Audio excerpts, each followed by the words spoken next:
Okay, good afternoon, everyone. This is Jerry from People Matters, and we're back with another exciting virtual session in partnership with Econ Care. So, our topic for today is designing an effective workplace mental well-being strategy.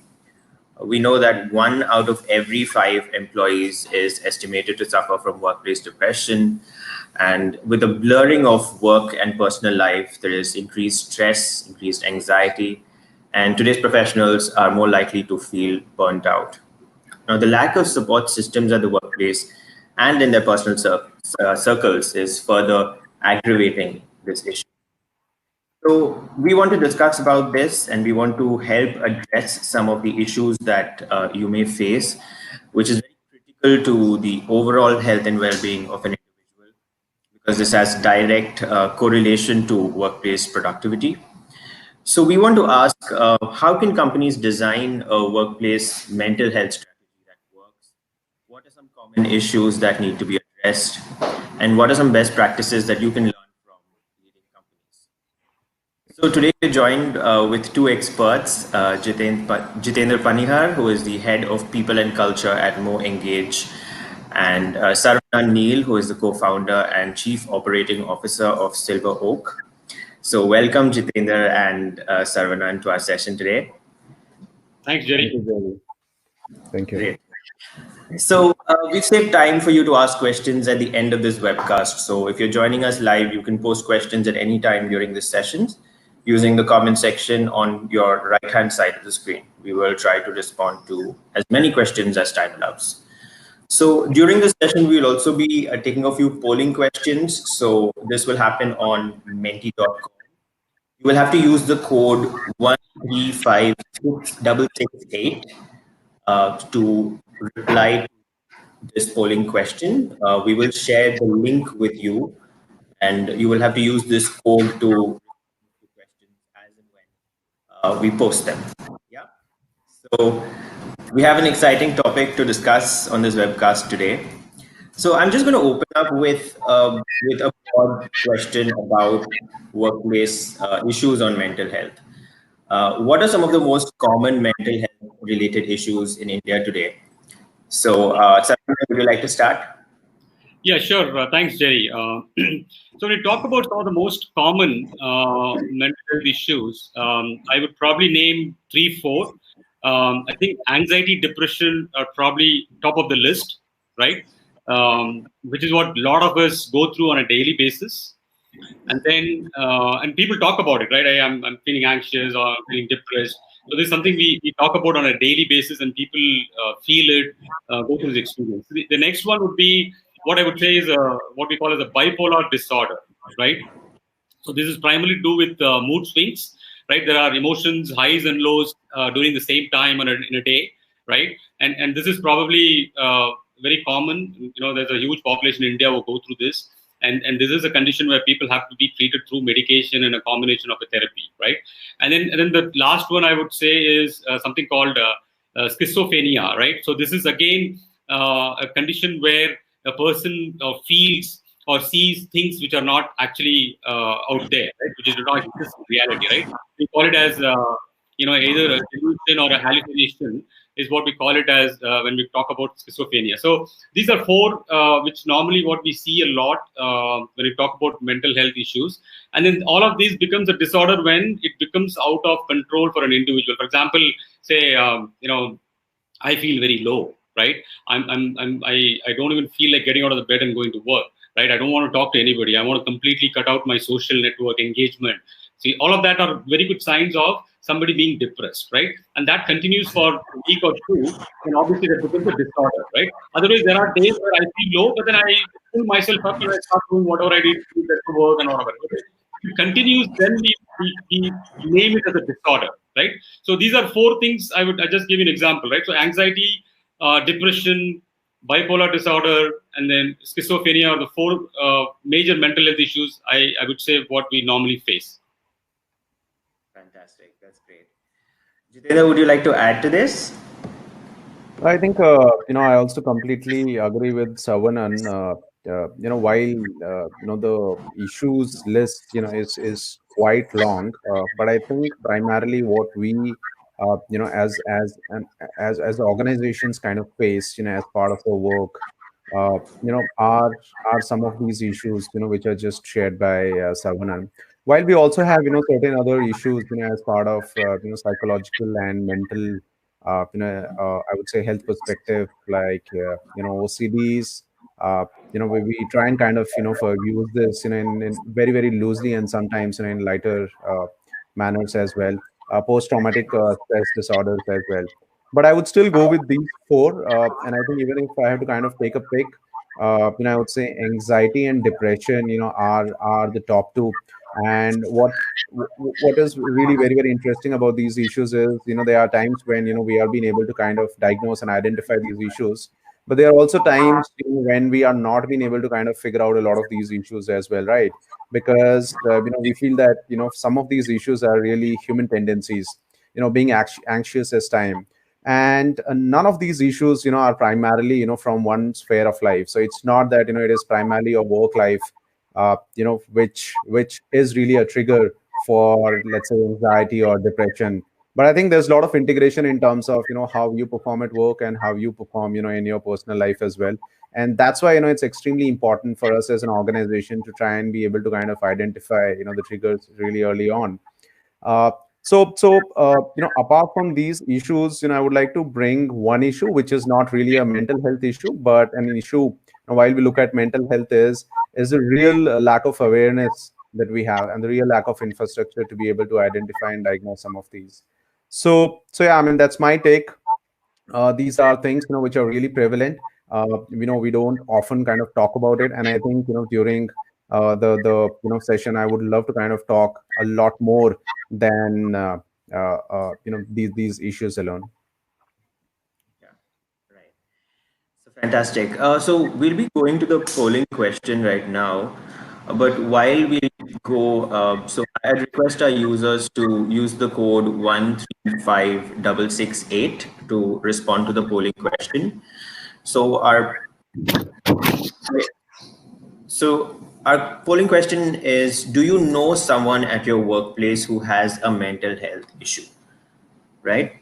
So while we're waiting for the results, I wanted to also ask a follow up on this. I mean, the first issue about anxiety and depression is obviously something that's very prevalent, and people are likely to report this, right?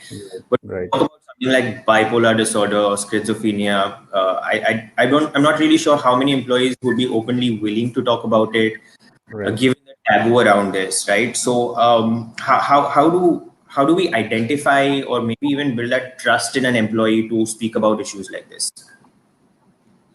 So Jerry, if I can take this up, Yeah, I feel, it is not just about, how big or small a mental health issue is, right? yeah, It could be, as simple as, being anxious, or let's say, being depressed about something, or let's say schizophrenia. I would not like to kind of differentiate that, an issue has to be small or an issue has to be big, to be able to kind of, someone to walk up to you and then share, hey, this is something, which I'm feeling. I think for yeah, us as an organization, if we are being able to kind of create that environment, so I think it's a lot about creating that ecosystem or creating that environment where people can essentially walk up to you, for they can look up to you, as support, or probably someone, who will help them out, if they are being able to identify certain symptoms.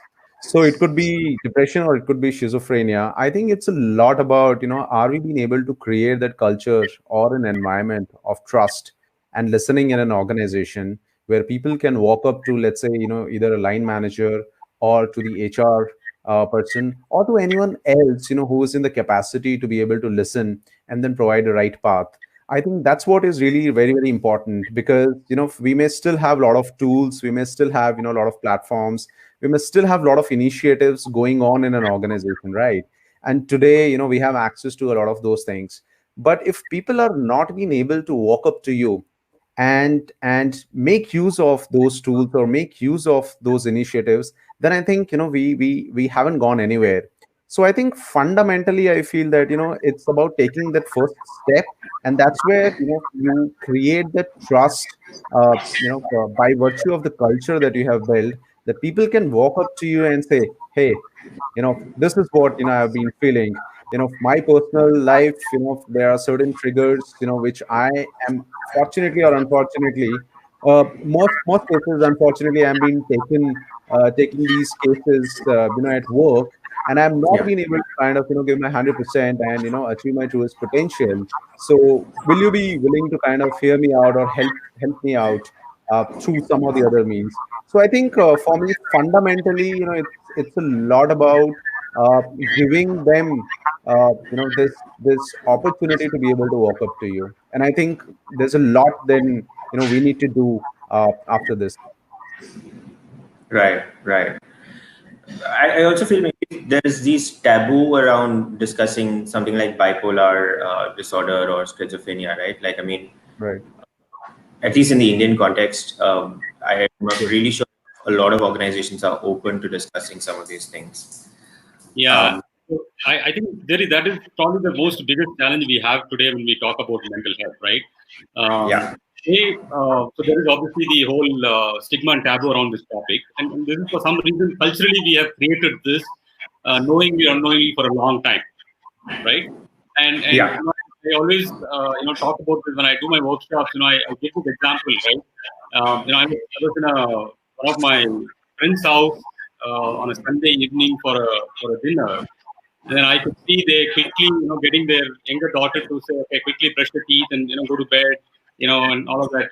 They want to follow a certain regime for the daughter. And she quickly gets onto the little stool, goes to the sink, grabs her, brushing her teeth. And then suddenly she slips and falls and there's a scratch on her knee. And she quickly grabs a band-aid, puts it on her knee and then finishes brushing and goes, right? So I was looking at that and saying, oh my God, we have trained our kids to take care of our physical hygiene, right? Yeah. The kid knows, the 5 6 year old kid knows that if I don't protect this wound with a band aid, it might get an infection and spread and all of that, right? So the kid knows to do that.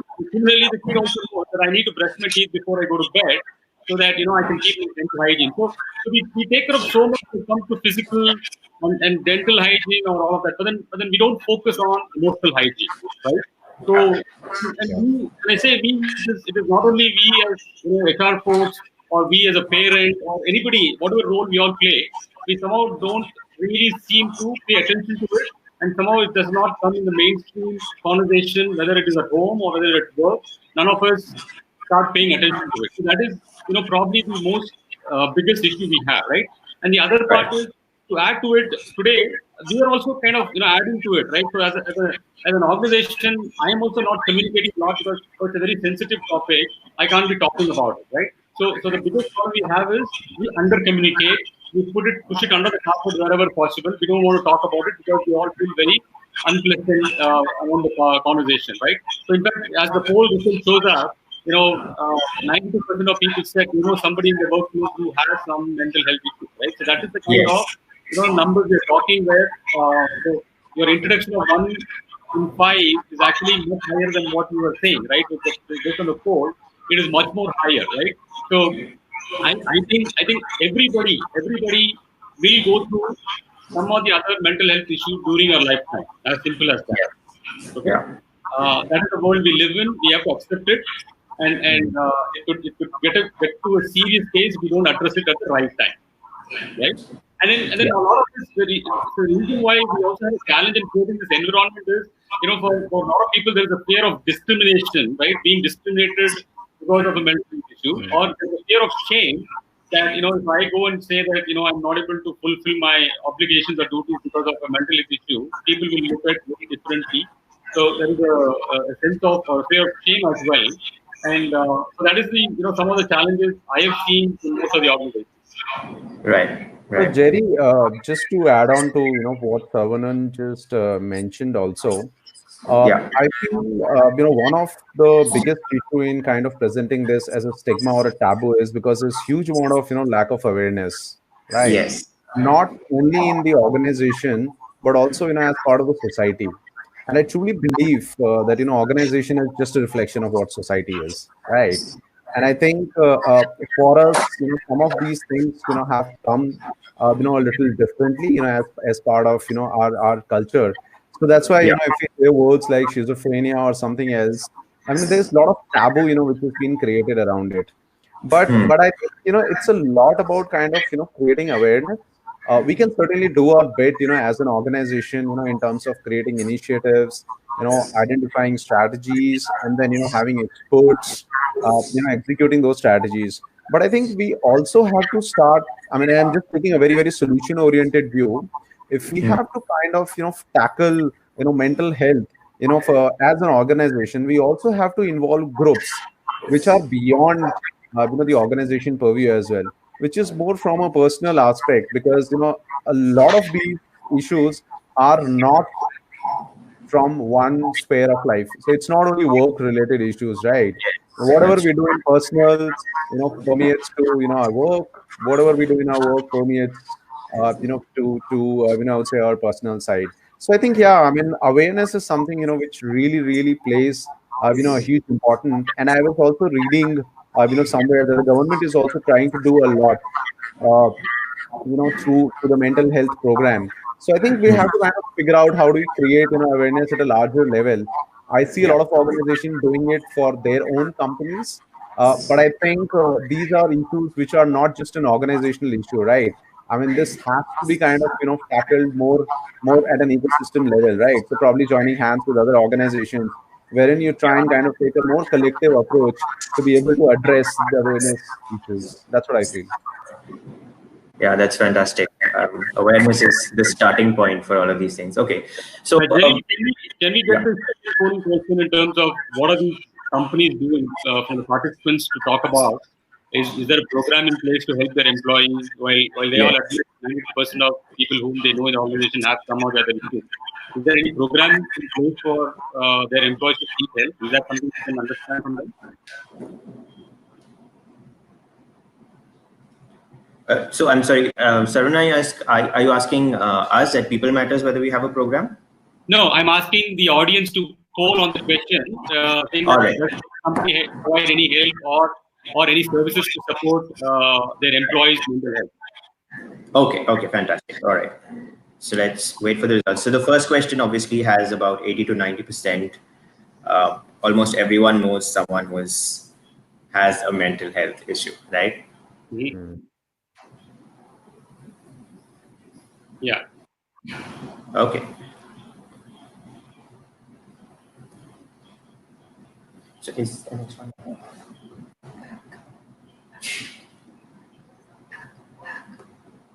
Yeah, let's move on to the next question while they're polling. Yes. Yes. Yes. Yeah, okay. Fantastic. All right. So I think let me just stop sharing this. All right. Right. So let's just move on to the next question. I think the next question is really about, how do you tackle this issue when there is really no visibility to it, right? I mean, how HR professionals, they need to obviously, we spoke about awareness. They also need to create an environment where employees need to feel comfortable to report any of these issues. So how do you create that culture and environment? I think that's the next point of reflection. Yeah. I'll go on that, right? So one is we spend probably more than half of our time, the time we are away at workplace, right? Yeah. So definitely, that is a huge ask for each employer to do whatever they could do to take care of the overall health. It includes physical health and mental health, everything at the workplace, right? So one is when I talk about mental health, one of the things I tell everybody is, you know, why is there a stigma and taboo, right? What is mental health all about? It is about our feelings, our emotions, right? And which basically drive our behavior, right? And which is what we experience every day, right? I'm happy, I'm sad, I'm angry, right? These are various emotions I feel on a daily basis, right? That is pretty much what mental health is all about, right?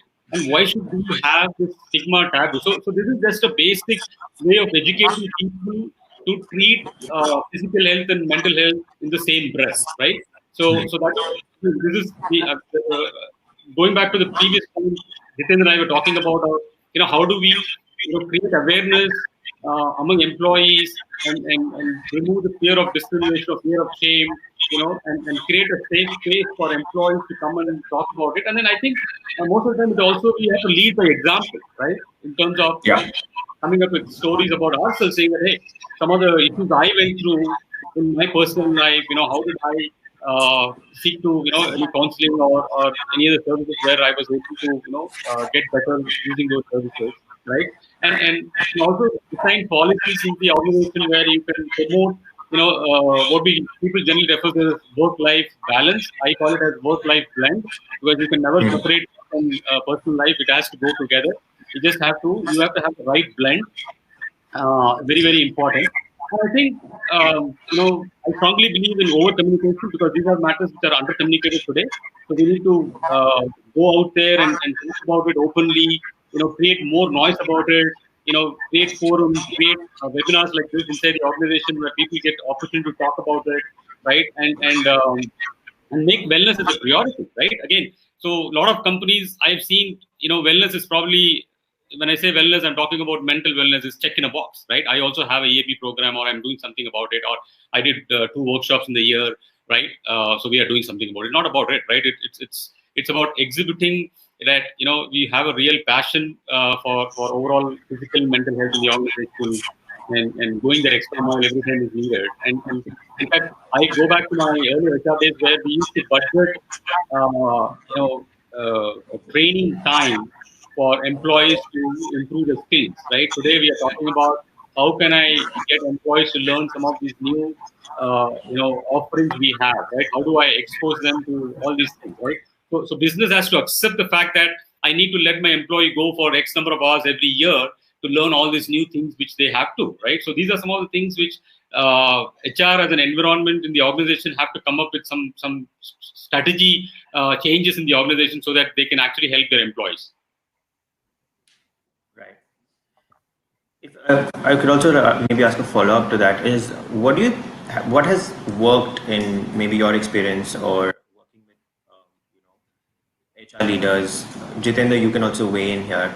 Yeah. And in terms of creating this environment, what really works in terms of action steps? See, one is the commitment to the whole program, right? So when I say commitment, I basically mean that the organization, when they start a program like this, they have dedicated resources, right, or dedicated time within, for example, in a smaller organization, you can't have a separate wellness team and then have multiple people in the wellness team. So smaller organization, there could be one HR generalist who could be running with this, right?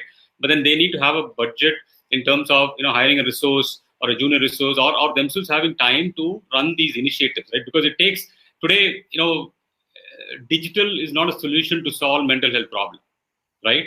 So what we have seen, which is very successful in most of our client places, is we physically going there, creating awareness, creating events around it, promoting positive psychology elements of it, where people actually come and learn some of the positive psychology elements and say, oh, this sounds very nice. Okay, maybe I can incorporate. Maybe it's a mindfulness practice, or it is a CBT practice. I don't know, right? So people come and learn these techniques. These are scientifically proven techniques where they can start learning to manage their stress a lot better than what they are doing today, right? So this is what I would strongly recommend, that there should be commitment, and the organization has to lead by example.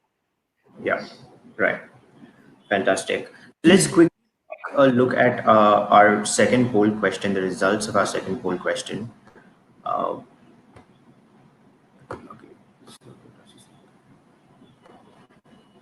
All right. Is my screen visible? Yes. Yeah. Okay, so we have about 76% saying yes, they do have access to some help or support at the workplace. Okay, that's great.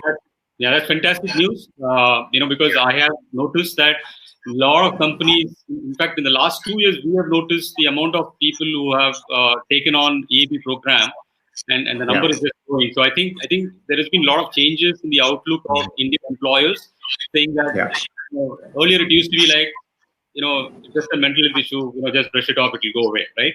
Now they are taking a very serious note about it and then actually implementing programs. So it's a very good sign. I'm very pleased to see that. Fantastic.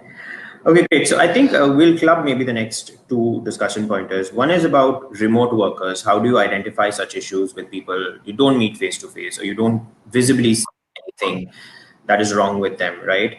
And related to that is, how do you actually see these signs of mental health illnesses, especially from a line manager's perspective who is working with these employees every day? What signs should they look for? Right. So, Jerry, probably I can take this up, with certain live example. So, Arts is a global organization, and I have about 10 to 15% of my workforce right now, which is remote. Okay, and which will soon kind of become 20 to 25%, in the next 1 year. So I think this is really really important, especially when remote working is involved, because when you have physical presence, it becomes somewhat possible for people to walk up to each other, and ask for support, or probably reach out to them, in case of support. It's extremely tricky, I would say, to be quite honest, in case of remote, working environments, and not only for this particular aspect, but in general, a lot of other aspects as well. So I think, in order to identify or tackle, these issues, it's very, very important that, there is a learning environment in the organization. And when I say learning environment, that means, people who work along with these remote workers, learn and equip themselves to be able to manage, these issues.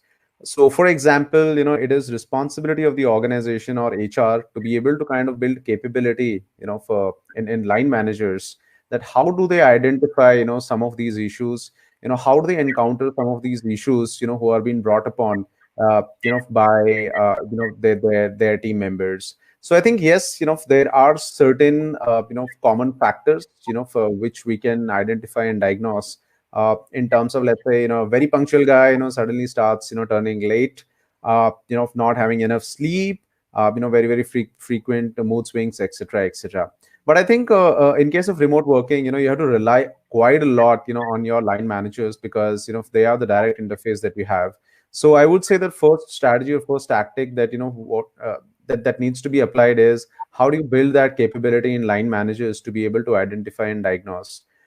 Second, I would say again is, with respect to the kind of demographics that we have in workplace, right? I mean, we are living in a generation, which is largely social and which is largely mobile, right?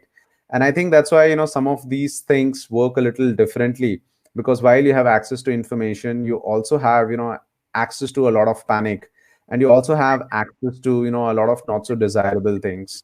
Now, in that context, it becomes extremely tricky and important that, the millennial generation tries and understands this, because they have some very very different stereotypical, I would say, characteristics. And Yeah. that's what, HR as an organization needs to kind of step forward.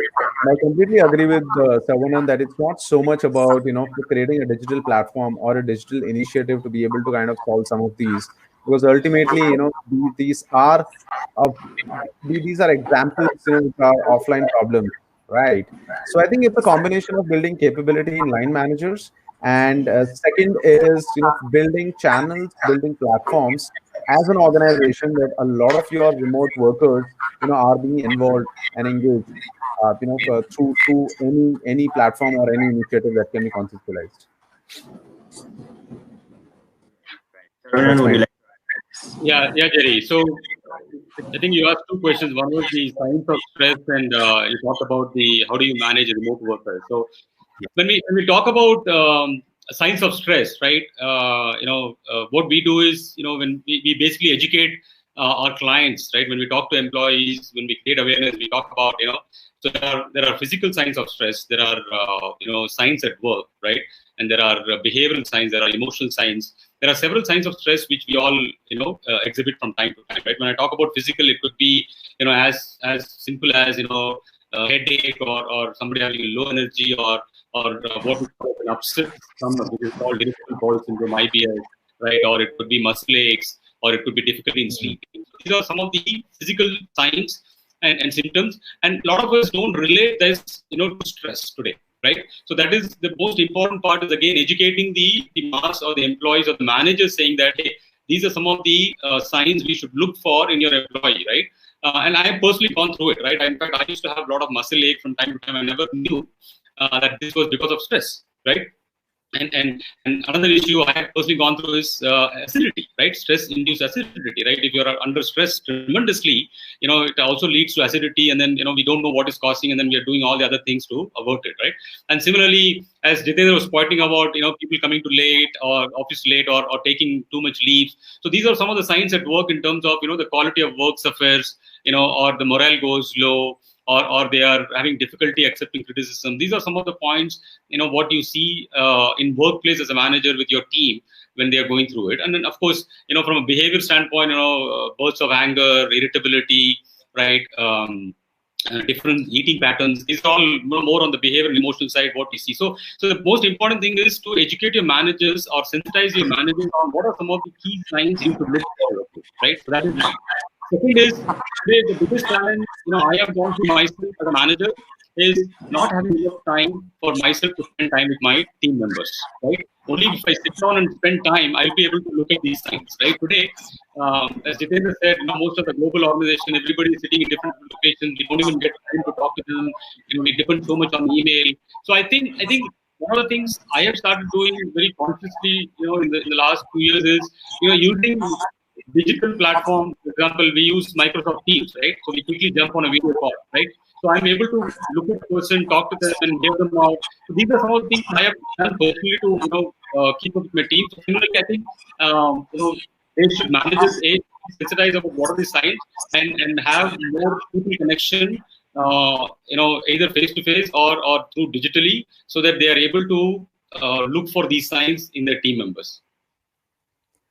So Jerry, just to add another point pretty quickly, one of the things that we have done as an organization is we have tried adopting sports as a tool to be able to kind of encounter some of these stress or anxiety related aspects, right? And I think we've been doing it very very diligently, because for as per research as well, and what we have seen in a smaller cohort as well, when we take people out, right, in a very very different environment, wherein people are engaged in a particular passion of their own. So that's why multiple disciplines of sports as tool. So one of them being cricket, and the second one is badminton. I mean, we tried doing that cohort analysis ourselves internally. We see very very different energies, very very different morale, which works very very differently for people who actually spend a lot of time analyzing their stress levels and are being anxious. And for the last 2.5 to 3 months, personally, I have seen huge amount of difference in terms of how people were being able to kind of cope stress levels till some time back, and now how they are being able to kind of cope. So there is certain I would say advantage that I have seen, especially providing a passion to people, while they also cope with personal and professional aspects, something which is in open for all of us to try as well. Right, fantastic. Those are very useful tips. Right. I was also thinking about the triggers that you spoke about. I mean, and you spoke about millennials as well, Jitendra, where they're carrying cell phones, and these are things that we may not have control over, but it has a direct correlation to workplace productivity. Right. I mean, these, of course, out of the control of managers also in some sense, but they have a direct relation. I think the point that you made about awareness, I think, is very important in this context again. Getting back to educating people about what those triggers are. Yeah. Okay, so before we go to the next question, can we take a poll question? Yeah. All right, so I'm going to quickly share my screen here. All right. So the question was, how would you describe your workplace environment towards people with mental health issues? 35% say extremely supportive, 50% say somewhat supportive, 15% say not supportive at all. So this is a low percentage. Only 35% of the participants say that their companies are extremely supportive. Extremely supportive. No, I think it's a huge number. 2% is a great number. right? And then within the remaining, I think 55, which is somewhat supportive, is also not a bad place to be. And Yeah. these companies need to be looking at moving into the blue bar of the diagram in terms of how what can new initiatives can be done in the organization where we can move the line to the other side, is what they should be looking at. I would please with this is as well. Yeah, that's great. So of course, but we still have a long way to go here, right? Yeah. All right. Okay. So I think if you go to the aspects of building a program, what do you think is critical there? How do you set up a program on mental health, especially when you don't have if you don't have the resources, or maybe you don't have a program in place already? How do you start, and what does it take to set up a program on mental health?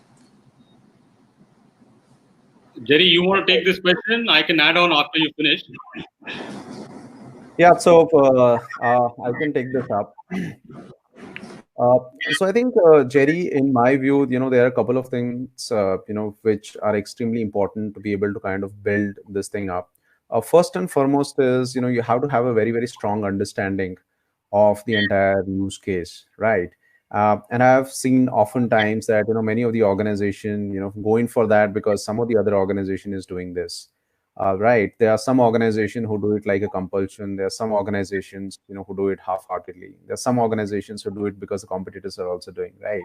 I think it's a lot about, the use case, because every organization has a different context altogether. So I really have to kind of, first figure out the use case, you may call it, business case, you may call it, the organization philosophy. But I think there has to be a very, very strong understanding, of the entire context. That's where it all starts.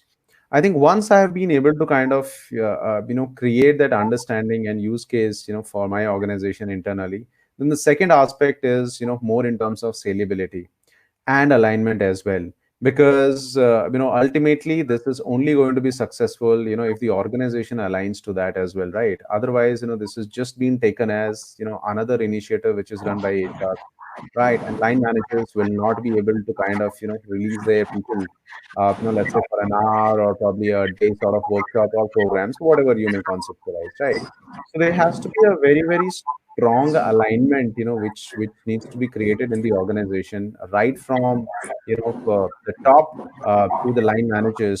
Because if people have to adopt this, people have to execute this, they have to have a buy-in in why exactly are we doing this.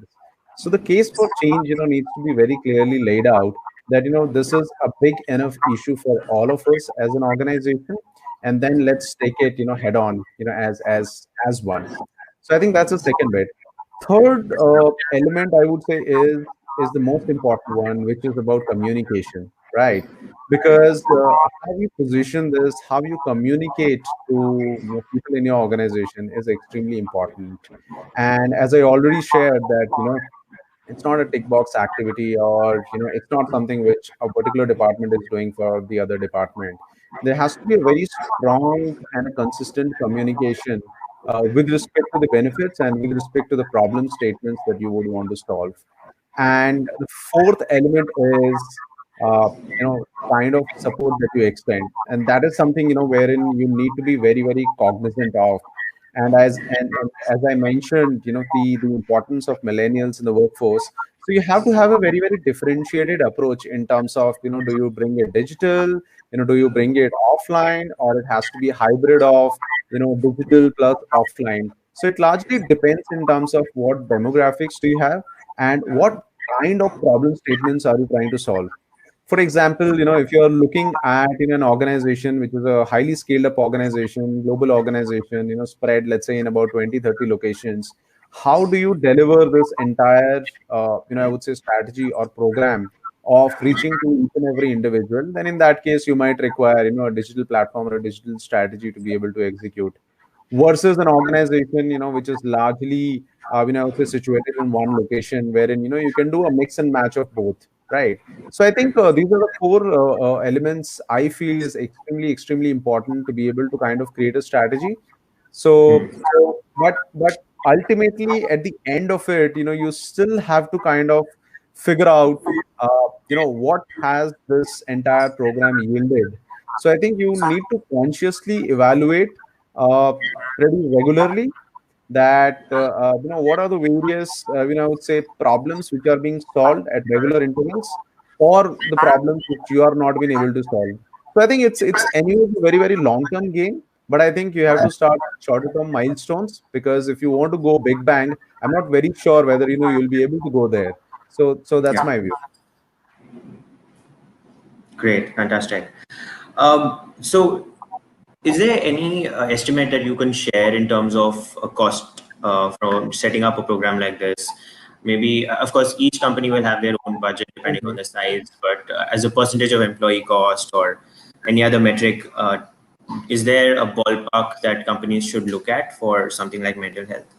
Uh, so, Jerry, I don't think that's the right question to ask, frankly speaking, because I think there are too many factors involved in this, right?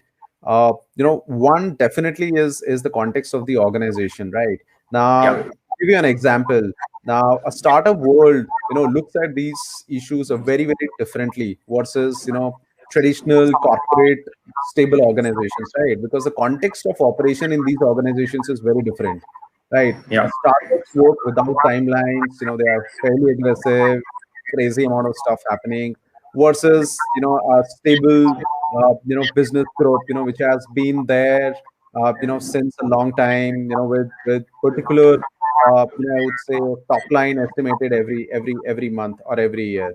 So first is the context of operations decide in terms of how much can you do. So it's not so much about cost, I would say. It's a lot about, what is your context, in terms of operating environment.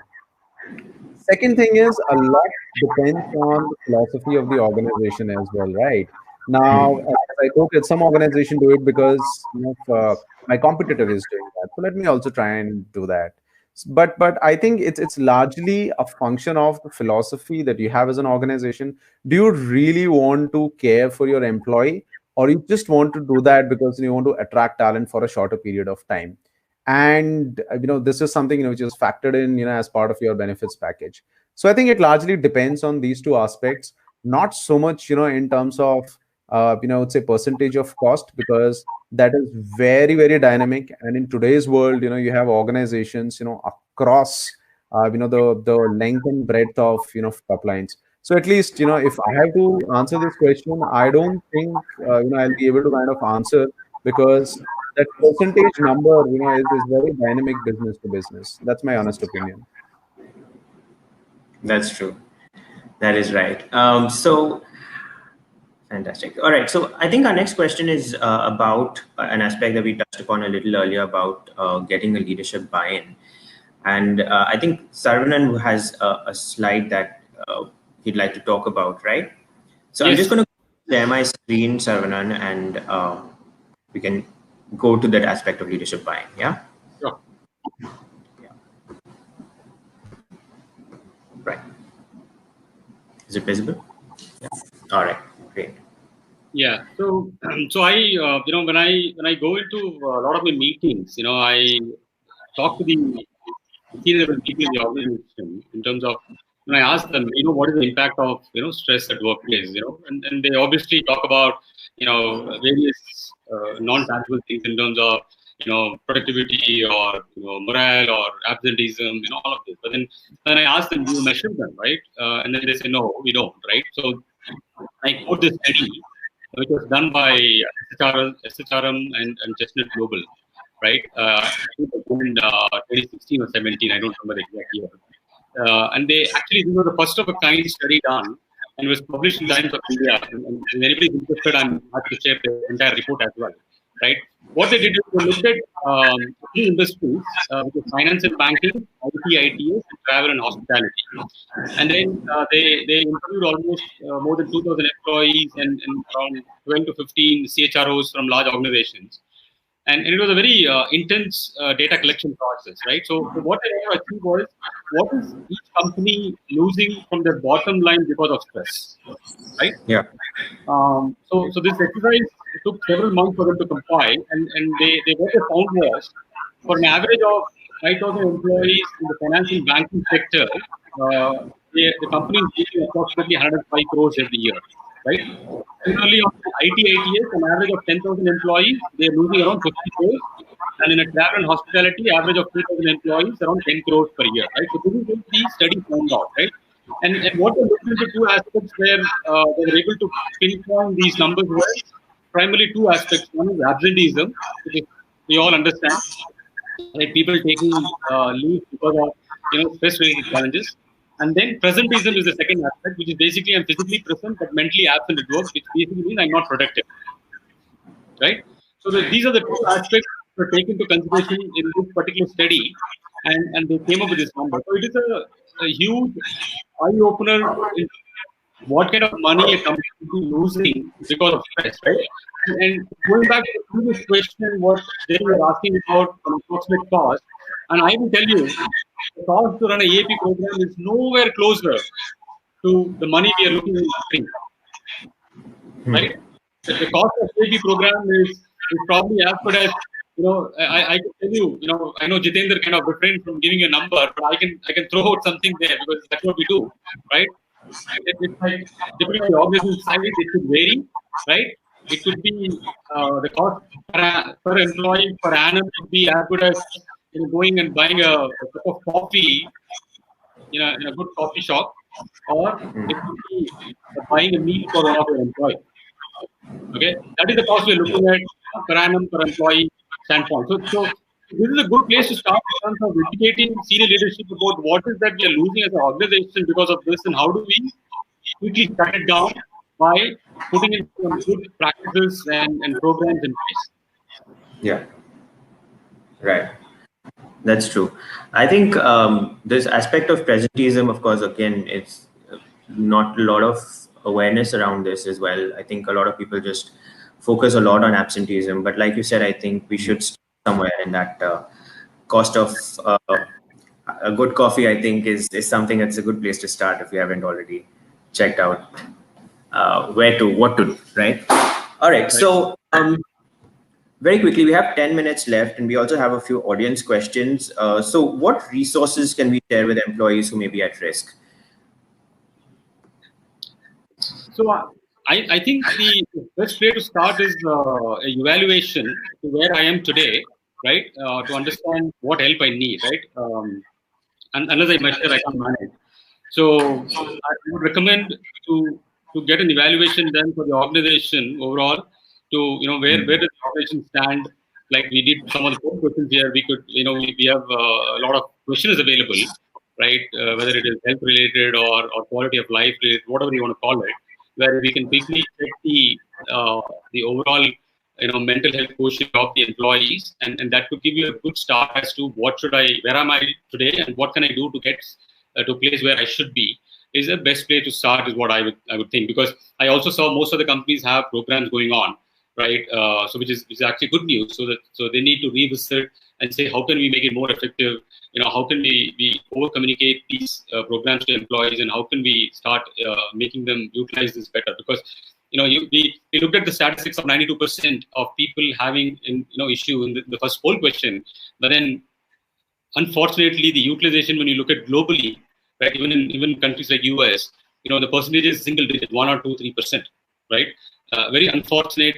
While we know everybody needs this help, but then people are not using it. So that is something which is stopping them from using it, right? So that is what is the key question in terms of what can we do so that people come forward to start using these services. Right. Fantastic. Any other resources that you'd like to highlight, Jitendra, from your end?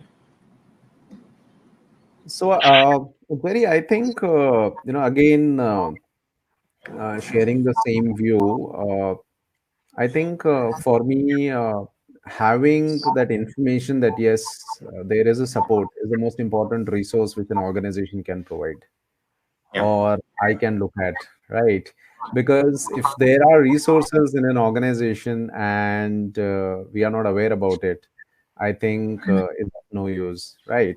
So the most important resource would be using communication, uh, as a tool to kind of disseminate, whatever information or whatever support that you are extending as an organization. So you can put it up on your internet, you can put it up, on your digital platform, whatever is your initiative.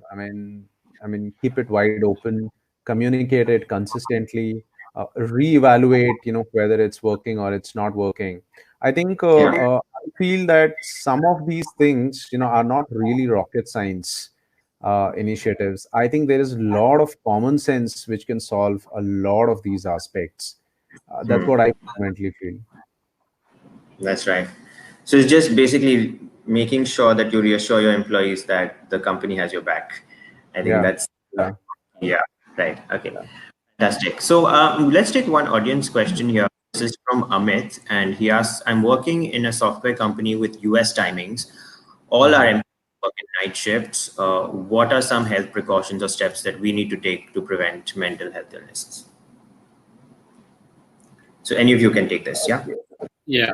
So again, there is no long-term solution for this, right? Obviously, we are all designed in a way where we function Mhm. daytime and sleep during nighttime, and we need the 7 to 8 hours of sleep because that's where our body cells get repaired, and then we are prepared for the next day, right? And unfortunately, people who work in the night shifts are working against the body clock, right? So um, given we're a global economy, we can't change some of these things, right? So we definitely need to take care of what we could within the parameters within the parameters we are living in, right? So I would say follow a routine, right? In terms of when you come back, you make sure that your place where you're going to sleep, as an ideal temperature, because that is probably the most important thing. You need to make sure it's much cooler to get a great sleep, right? And make sure you get a continuous sleep of 7 to 8 hours. And then, of course, there's going to be noise, noise pollution and whatnot coming up. But then they need to make sure that they are getting that 7 to 8 hours of sleep regularly, and as much as possible, they should avoid going to a routine of I've seen a lot of people doing this. If I sleep for 3 4 hours, it's good enough, right? Well, that is a myth again, right? Because today insomnia is a big problem globally. Around almost 40% of people suffer from insomnia, which is either lack of sleep or not able to fall asleep, right? So I think developing a good routine uh, and adhering to that is the most important thing for people who work in the night, so that they can get the required amount of sleep during daytime. Right, right. So Jerry, just to add, couple of simple experiences, that I've had, for when I, tried, these night timings. And again, this is my personal opinion, but I've really seen it, being effective. So while I totally agree with what Savanand just mentioned, I think some of the simple things that we can do is because there's a lot of I would say stereotype attached with people in night shifts, and one of the uh, prominent approach that I've seen where people want to encounter lack of sleep during night shifts is go out and have a smoke break. I think that's one thing that I can share is like don't smoke. I think that's one of the health precaution or step that I can kind of suggest. Yeah. Because while we may feel that we are encountering a particular shift timing with certain I would say habits, but that does not necessarily kind of give you a positive this thing. Actually it works a lot in terms of adding stress another level. So one is don't smoke. Second one is take breaks, make friends. I think yeah, these are some of the easiest ones, and obviously proper sleep. So these are the four simple ones. Right, and I want to add one more point. So I would say cutting down caffeine is very important because at least 3 4 hours before you go to sleep. For example, say I work in the night and I get over at 4 a.m. At least I should stop drinking, coffee, tea, or even consumption of nicotine at least before 12 o'clock, so that when I go back to sleep at 4:35 in the morning, I'm able to fall asleep easily. So yeah, so nicotine and caffeine are probably things which people should consider as. Fantastic. So I think we covered the whole routine there for Amit. Fantastic. That's great. So we have another question from Meghna, and I think the question, I'm just going to paraphrase this, and Meghna, correct me if I'm wrong. Nowadays, there are a lot of individuals suffering from eco anxiety and anxiety caused due to perceived notions of worldly crisis. Um, I'm just guessing maybe this is something like maybe like a coronavirus outbreak or something, which directly has impact on the mental well-being of associates at work. How can we tackle this ripple effect through our mental health program? I think here I've been seeing this for the past 2 days. What is happening is, there's a lot of news floating around, and thanks to all our digital media, right, Yeah. Yeah. creating this effect. And I tell you, majority of them are false information that is being circulated around, right? Including a couple of days back, I got a nice presentation about this whole coronavirus thing. Okay, while whatever mentioned there is probably right? But then what has happened is the same information is floating around over WhatsApp with different company logos. Okay, because the one which came to me was actually one of my client. Okay, so I immediately forwarded that to my client and said, "Hey, is this from you?" They said, "No, we never did any of this." Okay, and while talking to the client, my another colleague said, "I got the same thing with a different logo." Right. So I don't know.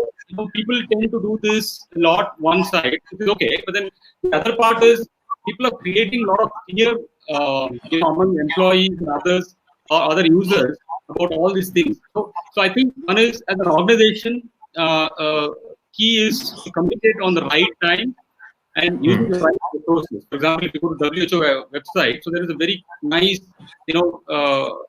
description about the whole coronavirus thing, right? Similarly, some of the universities in the US have published certain global maps of where are people getting infected, which are the countries being affected, right? So there are some reliable, trusted resources which the company should be using to communicate to the employee, right? And I think more than the disease, the paranoia or the fear of the disease is what affecting people, right? And this is directly impacting people in terms of productivity. All of this today, like for example, already they are talking about global economic slowdown because of this. And to top it, our employees are taking this time to, exchange all these messages, and it's obviously causing a lot of distraction and worry and anxiety for employees, which is affecting the day-to-day productivity of the companies as well. So I think it's key to communicate to employees on time. The right message is the right thing to do, so that the employees are very clear, and also and make sure that internally there is a way of addressing, whether it is a helpline or whether there is an email where people can write to learn about this, or an individual available in the organization, maybe a doctor or a paramedic staff who can actually address this to the employees one-on-one or in a group session. Yes, that's right.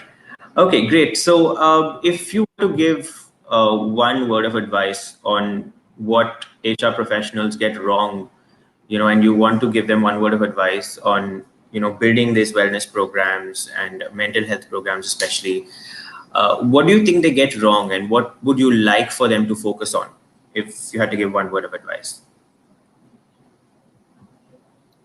Jitendra, you want to take the question? Again, for me, it's very simple. Be passionate about whatever you do, right? And when you take ownership, be accountable for these programs, because it has a huge impact on the organization and the people you work with. Yeah. As simple as that, Jerry. Okay. Okay. Thanks, Sarvan. I believe that is the most effective way to kind of put it across. For me, one advice would be, don't do it because you want to do it. Because not many times, and it's not only applicable for these initiatives, HR professionals have a tendency to kind of create initiatives which they want to do, or which are largely aspiration for them as well, right? So do programs which are really the need of the organization and the demographics that you manage. Don't do it because uh, I have for some best practice pressures from somewhere. So I think, yeah, that's one very simple advice from my side. Do it when the need is. Fantastic. I think that's a great place to wrap our webcast for today. Thank you so much, Jitendra and Saravanan, for sharing your insights. A lot of tips, a lot of action steps that companies can take as well. So with that, it's a wrap of our Q&A session. For any more questions, I would request our viewers to send it to us. We will take them offline. I'd like to thank our webcast partner, EconCare, and our speakers for sharing their invaluable information with us today. You can also provide our feedback on our survey link that's provided on the chat section. And stay tuned for more such exciting sessions. That concludes today's webcast. Thank you and have a great day. Yeah. Thanks a lot, Jerry, and Thank you, Matters Thank you, for having us Yeah, there. thank you very much. Yeah, thank you.